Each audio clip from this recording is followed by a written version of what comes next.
અને લાડુદાનજી. શ્રીજી મહારાજ પોતે એ લાડુદાનજીને લેવા માટે આવેલા. 13 દિવસે એ ખાણથી નીકળેલા. એ ચાલતા ચાલતા ઉતારો કરતા કરતા એ અંજાર ગામ પહોંચેલા.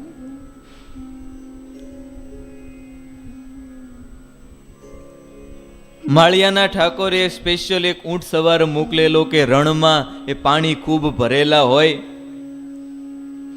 એ માટે આ તમે એ અમારો ઊંટ લઈ જાઓ, ઊંટ સવારને સાથે લઈ જાઓ અને તમારા ઘોડા અમને આપી દો.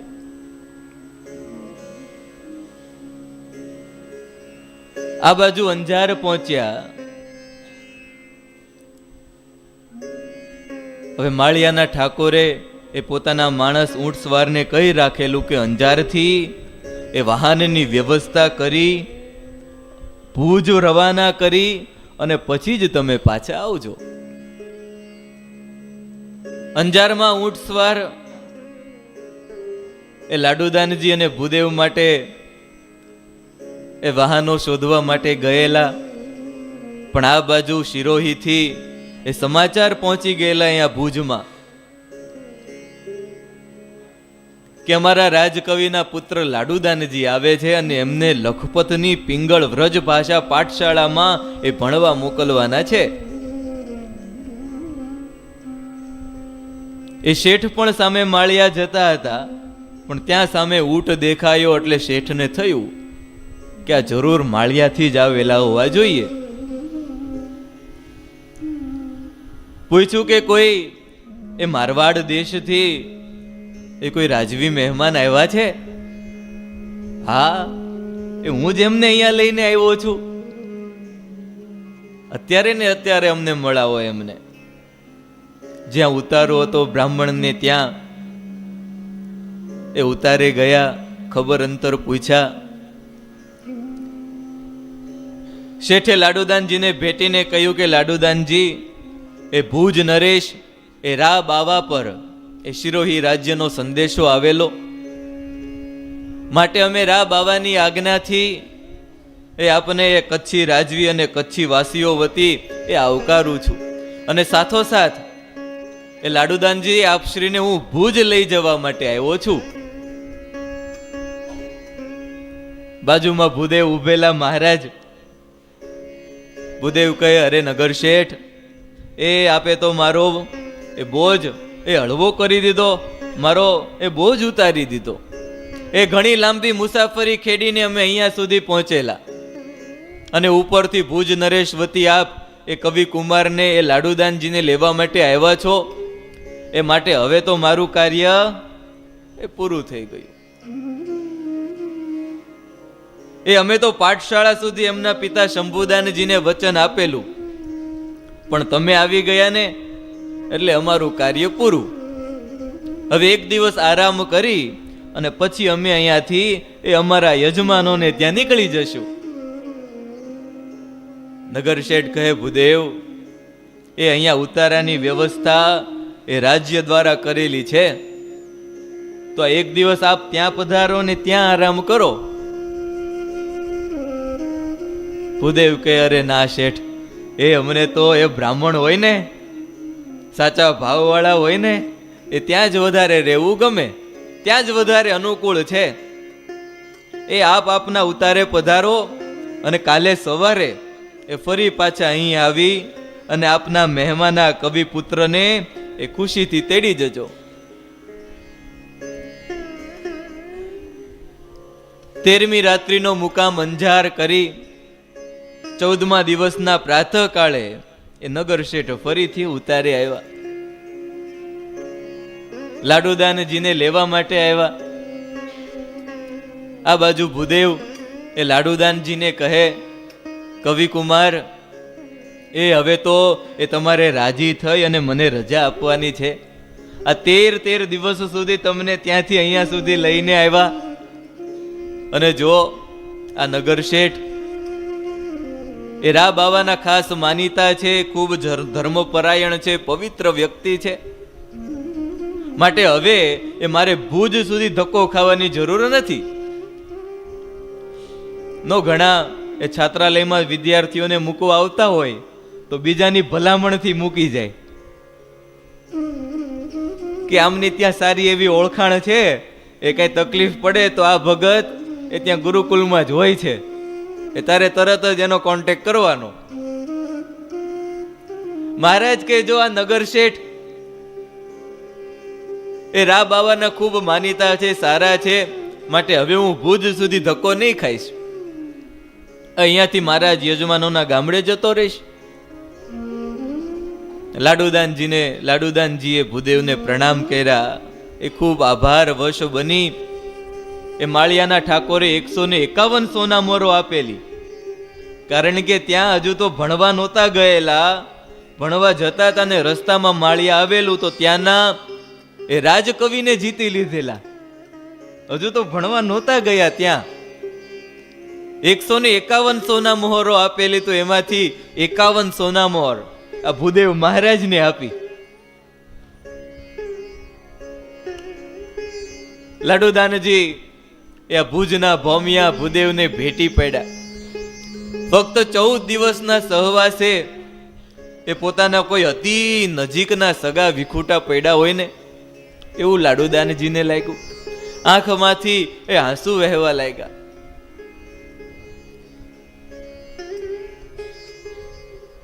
ભૂદેવે લાડુદાનજીને એ શેઠના હાથમાં કાંડું ભળાવી અને ભૂદેવે વિદાય લીધી. માળિયાના ઉઠસવારને પણ લાડુદાનજીએ એ 5 સોના મોહરો ભેટમાં આપી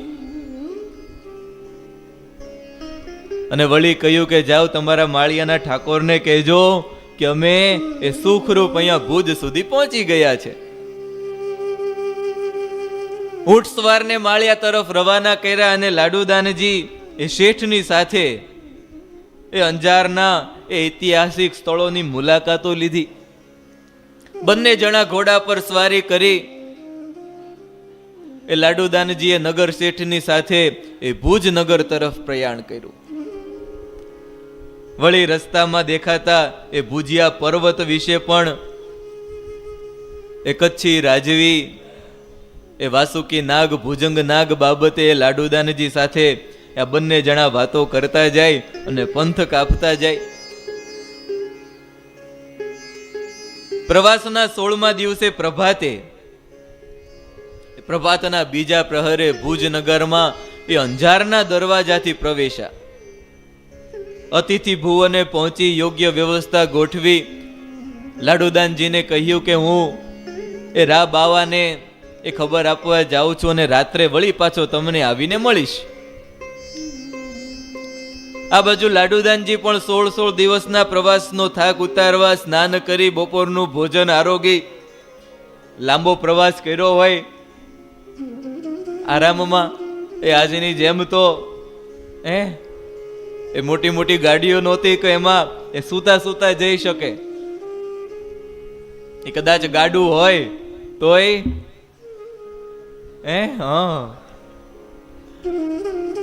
હા ઘોડા એવા હતા કે એ રેવાળ ચાલે ચાલતા. એ રેવાળ ચાલ એટલે ઉપર અસવાર બેઠેલો હોય. એકવાર આપણે કથામાં વિડીયો દેખાડેલો પણ ખરા. એ રેવાળ ચાલ એટલે અસવાર ઉપર બેઠો હોય, હાથમાં પાણીનો ગ્લાસ કે બીજું કઈ પણ પડ્યું હોય અને ઘોડી એ પૂર સ્પીડમાં દોડી જતી હોય, તેમ છતાંય એ પાણીના ગ્લાસમાં પાણી પણ હલે નહીં. તો અસવારને ક્યાંથી કઈ થાય? એને કહેવાય રેવાળ ચાલ. એ સ્પેશિયલ એના માણસો હોય કે ઘોડીયું કે ઘોડાને રેવાળ ચાલ શીખવાડે.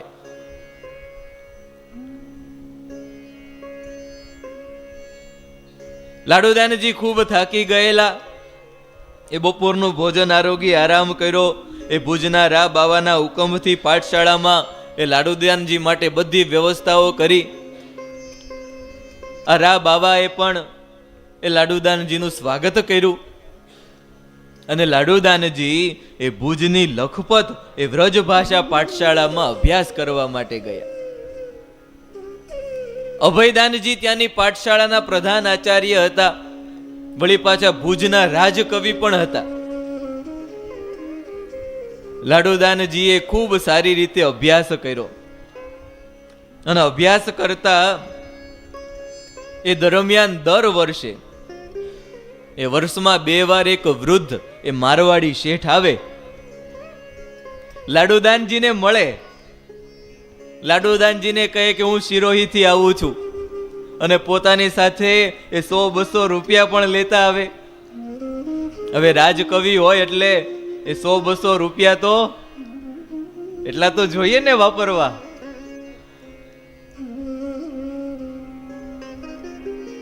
અને કહે કે મને શંભુદાનજીએ મોકલો છે અને ત્યાંના સમાચાર બધા આપે, પણ એ શેઠ બીજું કોઈ નહીં પણ શ્રીજી મહારાજ પોતે.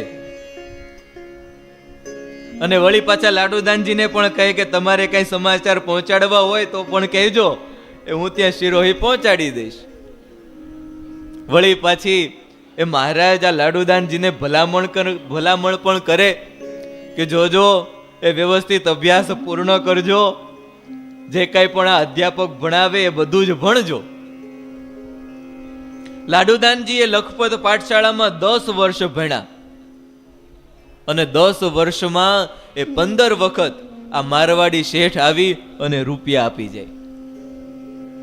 એ મા બાપ જેમ છાત્રાલયમાં અભ્યાસ કરતા વિદ્યાર્થીઓને એ નાસ્તો લઈ આવે, એ પૈસા દેવા આવે ને, એમ મહારાજ એ શેઠ બની અને લાડુદાનજીની ખબર રાખે, પૈસા આપી જાય.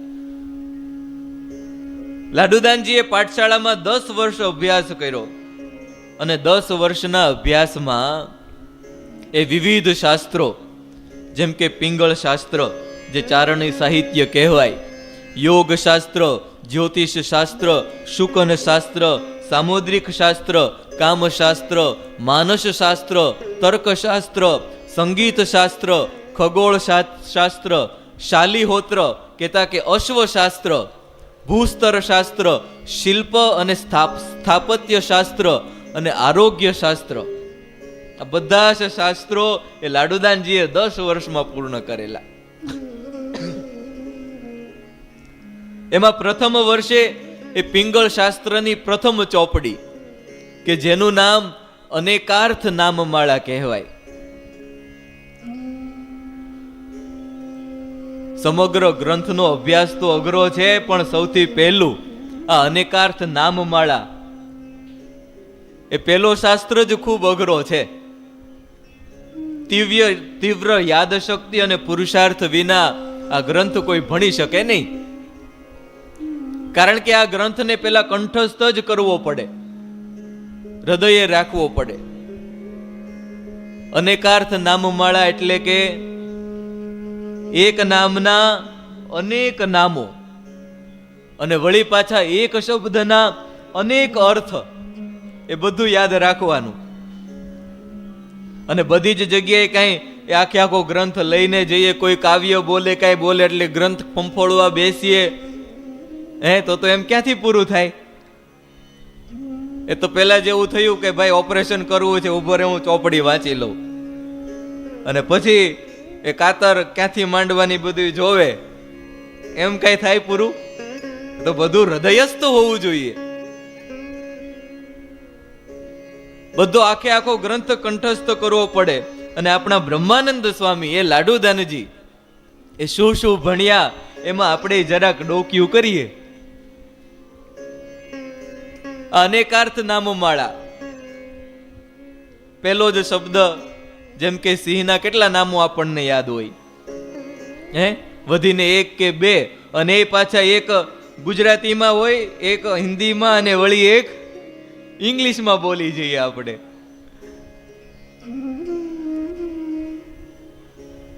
કંઠી રવ હરિકેસરી પુંડરીક હરિક્ષય મૃગપતિ દ્વીપ વ્યાઘ્ર પુનિ પંચાનન પંચલક્ષ. વાઘ આ સિંહના નામ, આ તો ખાલી એક દુહા, આવા તો ઘણા દુહા હોય. વળી પાછા હાથીના નામ હસ્તી દંતી દ્વિરંદ દ્વીપ પદની વ્યારન વ્યાલ કુંજર ઈજ કુંભીકર સ્તંભે રંભ સુંઢાલ. આ બધા હાથીના નામ. આવા એક નામના અનેક નામો તો હોય, વળી પાછા એક શબ્દના એ અનેક અર્થો પણ હોય. એક નામના અનેક અર્થ. દાદા કહે છે ગુજરાતી કરો, પ્રભુ સ્વામી તો હવે એ બીજું આવશે, એના અનેક અર્થ થશે. જેમ કે મધુ, મધુ એટલે આપણને એનું શું અર્થ મળે? એક જ મધુર. પણ એ લખપત વ્રજ ભાષાની પાઠશાળામાં બ્રહ્માનંદ સ્વામીને ભણાવેલું. મધુ બસંત મધુ ચૈત્ર નભ, મધુ મકરા મકરંદ, મધુ પય મધુ જળ મધુ સુધા, મધુસૂદન ગોવિંદ. મધુ એટલે કે મધુ બસંત, મધુ એટલે કે વસંત ઋતુ. અત્યારે જે મધુ એટલે વસંત ઋતુ. વળી મધુ એટલે કે ચૈત્ર ઋતુ, ચૈત્રનો આકાશનો રંગ, ચૈત્રનો આકાશનો રંગ એને પણ મધુ કહેવાય. વળી મધુ મકરા કહેતા કે દારૂ, મધુ મકરંદ, મકરંદ કહેતા કે ચંદ્રમા. મધુ પય, પય એટલે કે દૂધ, મધુ જળ, મધુ એટલે કે પાણી પણ થાય, મધુ સુધા, મધુ એટલે કે અમૃત પણ થાય, અને મધુસૂદન ગોવિંદ, મધુ એટલે કે એ ભગવાનનું નામ પણ થાય. આટલા અર્થ માત્ર એક મધુના. અને આવા તો એ અનેક અર્થો ને અનેક શબ્દો એ લાડુદાનજીએ એ માત્ર એ પ્રથમ પહેલી ચોપડીમાં જ કંઠસ્થ કરેલા. અને આવી રીતે પિંગળ શાસ્ત્રના પહેલામાં એ માન મંજરી, અમરકોશ, રૂપદીપ પિંગળ મળીને પ્રથમ વર્ષે એ લઘુ સંગ્રહ પિંગળ પાસ કરવાની હોય. બીજા અને ત્રીજા વર્ષે એ રસરાજ, કવિપ્રિયા, રસિકપ્રિયા આદિક નાયક ભેદોના ગ્રંથ, ચમત્કારિકા, ચંદ્રિકા, ભાષાભૂષણ, જગત વિનોદ, રસ અલંકાર, લખપત પિંગળ, નાગ પિંગળ, છંદ પ્રબંધ, રૂપદીપ પિંગળ, શૃંગાળ પિંગળ, અમૃત પિંગળ, છંદ સંખ્યા, પ્રસ્તાર, સૂચિ, ઉદ્દિષ્ટ, નષ્ટ, મેરુ, પતાકા, મરકરી અને 8 લક્ષણ વિધિ. એની ઉપરથી એ ડિંગળ પિંગળ, ત્રટક બંધ, વિકટ બંધ, સફાકરું નામ સાંભળ્યું છે ને? સફાકરું, ગુઢાર્થ કાવ્ય અને સંજ્ઞાવાચક કાવ્યનો અભ્યાસક્રમ એ માત્ર 3 વર્ષમાં પૂરો કરી દેવો પડે. અને ભાગ્યે જ કોઈ બુદ્ધિશાળી હોય વિદ્યાર્થી કે 3 વર્ષમાં પૂરો કોઈ કરી જ ન શકે. પણ આપણા બ્રહ્માનંદ સ્વામી આ 3 વર્ષમાં તો નહીં પણ 2 વર્ષની અંદર આ બધા જ ગ્રંથો ભણી ગયેલા. આવા તો આગળ બીજા ઘણા ગ્રંથો છે, પણ એ ગ્રંથોની કથા આપણે આવતીકાલે લઈશું. અત્યારે ત્યાં એ સુવર્ણ આંગીના દર્શન કરીએ. બોલો સહજાનંદ સ્વામી મહારાજની જય.